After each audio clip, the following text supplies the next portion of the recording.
हम्म। प्राचीन काल में किसी नगर में एक साहूकार रहता था।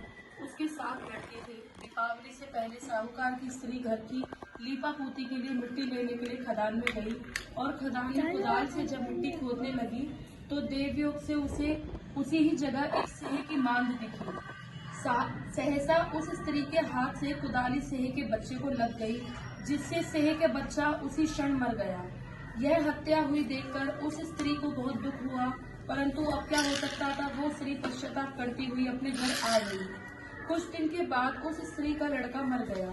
फिर दूसरा और तीसरा अर्थात 1 वर्ष में 7 लड़के मर गए। इस पर वह स्त्री रात दिन अत्यंत दुखित रहने लगी। एक दिन उसने अपने पड़ोस की स्त्रियों से रो रो कर कहा कि मैंने जानबूझकर कोई पाप नहीं किया।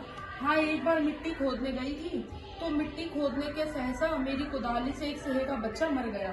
तभी से 1 वर्ष के भीतर मेरे 7 बेटे मर गए।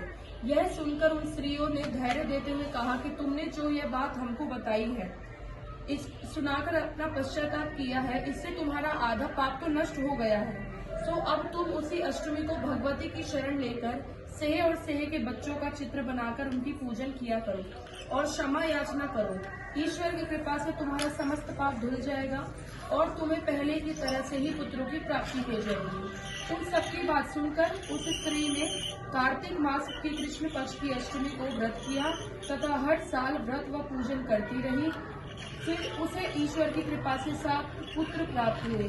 तभी से इस व्रत की परंपरा चली आई है। हे अहोई माता, जैसे आपने इसकी मनोकामना को पूरा किया, वैसे ही हम सबकी मनोकामनाओं को पूरी करना, हम सबके बेटों की रक्षा करना। माँ, अपना आशीर्वाद सदा हमारी संतान पर बनाए रखना।